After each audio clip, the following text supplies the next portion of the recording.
Hi, I'm Ben Province, and welcome to Show Me the Music. On today's show, I'll be joined by a country rock trio from across the river. Hymn River Suite was formed in Alton, Illinois by siblings Justin Mathenia and Amy Snyder in the fall of 2010. The country rock act has released 2 EPs, and now, with the addition of Jay Hollinger on guitar, the trio looks forward to the March 2017 release of their first full-length studio album. And joining me now are band members Justin Mathenia and Amy Snyder. Thank you guys for being here. And as I said in the open, you guys are siblings, so you've been playing music together for years. So tell me a little bit more about kind of your background playing music together. Well, we started out as a little bitty kids playing together. Our grandparents were in a traveling Southern gospel group and sang, so we've been around music our whole lives. And we watched them sing in church and different places, so that's kind of where our roots start. And what made you guys decide to form a real band out of it? I started playing in bands when I was probably 13 or 14. Started out in kind of playing punk rock bands just because I could only play 3 chords, and that style of music kind of lent itself for a novice, and I still love that kind of music, obviously. But so I started playing in bands, and as we got more serious in the songwriting, more complex, I always sang with my sister, so I started grabbing her, and she started doing little recordings with us, and then playing live just for harmonies, and then she formed, kind of morphed into taking the lead in spots. So. Yeah, I think it was actually when my husband deployed and I had a little more time on my hands that we actually formed Hymn River Suite, just as something to do really, and it kind of took off and kind of, I don't know, something really exciting happened whenever we started writing together and playing together that just hadn't before whenever I played a smaller role in what we were doing. Yeah, and take me through some of that, the songwriting collaboration and just kind of what made it click. So we had never really written before, like Amy had alluded to. I had songs that were written, and then I thought, oh, she'd sound wonderful on that, so I'd bring her in and she'd sing. We had one song where we kind of split the vocals. I did one verse, she did one verse. And that was back in rock bands we played in. But as we started this, that was like the breeding ground for what it came to.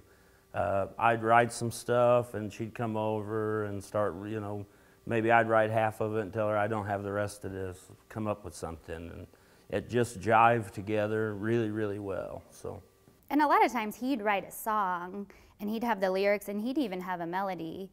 And then whenever I would take over the vocals, I think the melody would slowly become something else as I got involved. And some of the songs, an earlier version of them, you wouldn't even recognize it being the same song that it is today. Yeah, we have fun going back sometimes and looking at what songs started out as.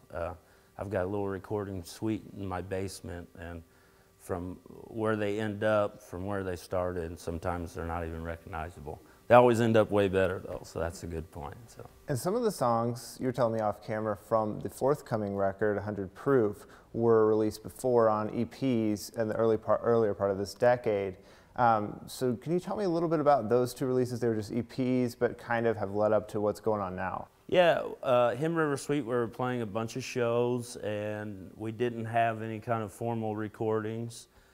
People are asking for them, so we just kind of did these 2 EPs within, I think, all within 1 year, actually, 12 calendar month, really.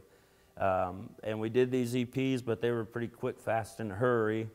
And as we came into, hey, we're going to do this full length, and stuff started falling into place, we wanted to put the best songs we had in our collection on there. So we went back, and the songs that have always gone over really well, we didn't feel like the previous recordings really did them justice, so we wanted to go back, and we think we've accomplished that. Yeah. So are they all new versions from the 2 EPs? Or are they some new ones you got to mix? They're actually about 50-50. There's about 50% of them have never seen the light of day, whether they're brand new or we've had them for a year or so and just never recorded, and the other half is stuff that was either on those 2 EPs or we released to the internet at some point. So sure, and it's just seems really cool that you've got so many great people helping you out on this record. Your producer was nominated for a Grammy. How did that relationship come about? Well, it's kind of a funny story and unbelievable still when I think about it. We started out this venture, everything just kind of finally fell in line where we had the funds to make a full length independently, which is what we've always wanted. We wanted to make the choices and do stuff on our own. So we started looking at records that were our favorite records, and we thought, what can we lose? We started calling folks that we really admired, and Wes Sharon, who's doing the mixing and some producing of the record, he called us back. We sent him music, he loved it, and he wanted to get involved in the project.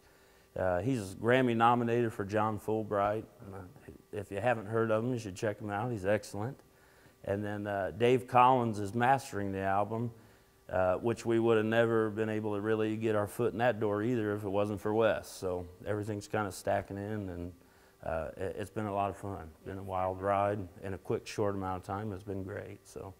And Dave's mastered everybody from Springsteen to the Avett Brothers, so, and everything in between, so very cool. Yeah, and what's been your favorite part of this experience? Just like you said, it's kind of happened in a short amount of time. You put out the 2 EPs, but now all of a sudden a full length is coming out. Yeah, and in between the last recording we did and now, it's been several years, so a lot has changed in our personal lives.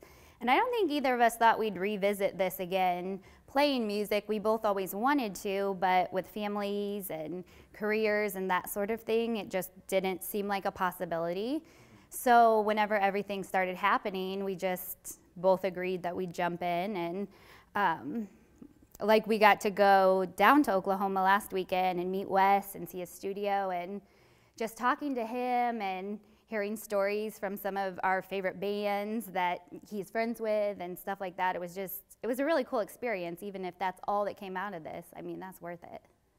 And it seems like a lot of the record has to do with where you come from, who you are. And I hear elements of like maybe someone who's spiritually maybe dealing with doubts, kind of examining different things. Can you tell me a little bit more about that? Yeah, like I alluded to earlier, we were kind of raised in church, and we lived our first part of our life heavily involved in that. So you get that kind of point of view of the way the world works.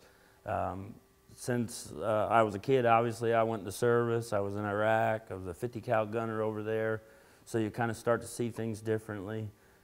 Amy married a serviceman too that was in Afghanistan, and just traveling and different bands and tours, you get to talk to a bunch of different people and get their viewpoints on the way the world works and the way religion works and faith and what is God. And I think it's important through songwriting, whether storytelling from somebody else's point of view or your own experience, that there's all these different options, and it's the ultimate mystery, right, of what's real and what's not.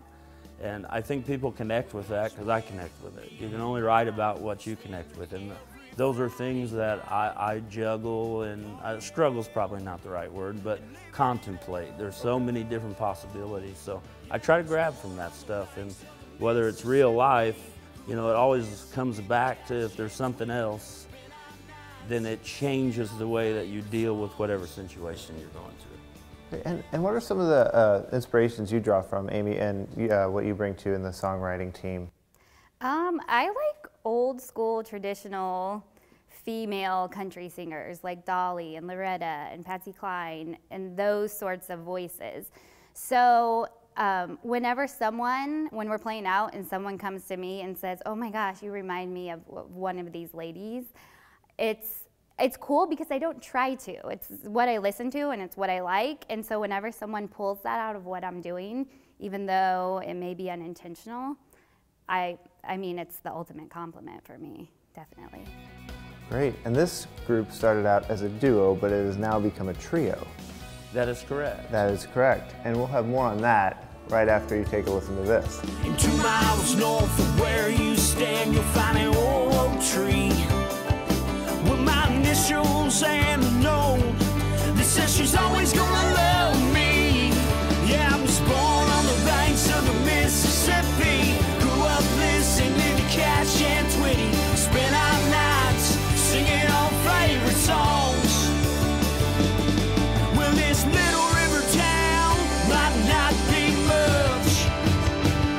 let me tell you, it's enough.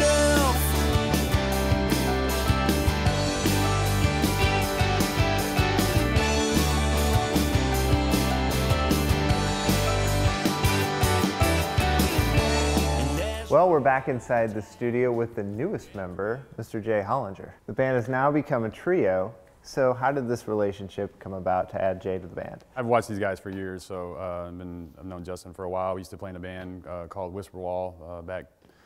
I was notified by Facebook, that's 7 years ago, flashback picture. So yeah, I've just known and always been a fan of his writing, and followed when him and Amy started playing music together also. Just being from the same town, it's easy to stay up on who's playing out and and what their progress is and stuff, and always been a fan of Justin's music and writing and stuff, so it was pretty easy to follow along. So I was actually honored to get the phone call. It was a good phone call. And Justin, why was it important to add a lead guitar player to the band? Jay has been playing music in our town for a long time, and we always really admired the stuff that he did. We've done a few projects together, like he alluded to earlier. His lead playing, when I first saw him, was super rock and roll, and he has morphed into an excellent, well-rounded player, and it really fits this southern rock country style that I write. So first person I thought of when this full length came up was Jay, just because Thank you. He's an excellent player. He's one of my best friends, so it's always nice to have folks around that you get along with. When you're recording an album, it's hours and hours of the same thing over and over. It's been a great run. We started in December, right? I think recording of 2016, so right towards the end of the year, and it's just been a good project. It's all going to professional locations, and everything's been really professional with it. Everybody we worked with, and it's just really helped the process. So to be involved in it is every day that we were in the studio was a good story or a good day, or or just a good experience. Everybody's got kids, so we've been able to bring the kids and let them get in there and see what's going on with the studio and what's involved with making a record. In the past, when we were younger and playing, whether it was the first couple of records we did with this band or other stuff, it was new and exciting and partying and having fun. And this approach was the funnest I've ever had, but it was also the most workman type of situation. We were really focused on coming up with good parts and production and everything from a shaker to a tambourine to a lead guitar part. And where can people keep up with you online and follow the band? We're at himriversuite.com, and then we have an Instagram page, Facebook page. What else? Website. Yep, the himriversuite.com, Reverb Nation, any of the big sites with music and the social media. We're all over those. So. Sounds good. Well, thank you so much for taking some time out today. Yeah. Thank you, Ben. Thanks for having us, man. My pleasure. And you're watching Show Me the Music. But let me tell you, it's enough.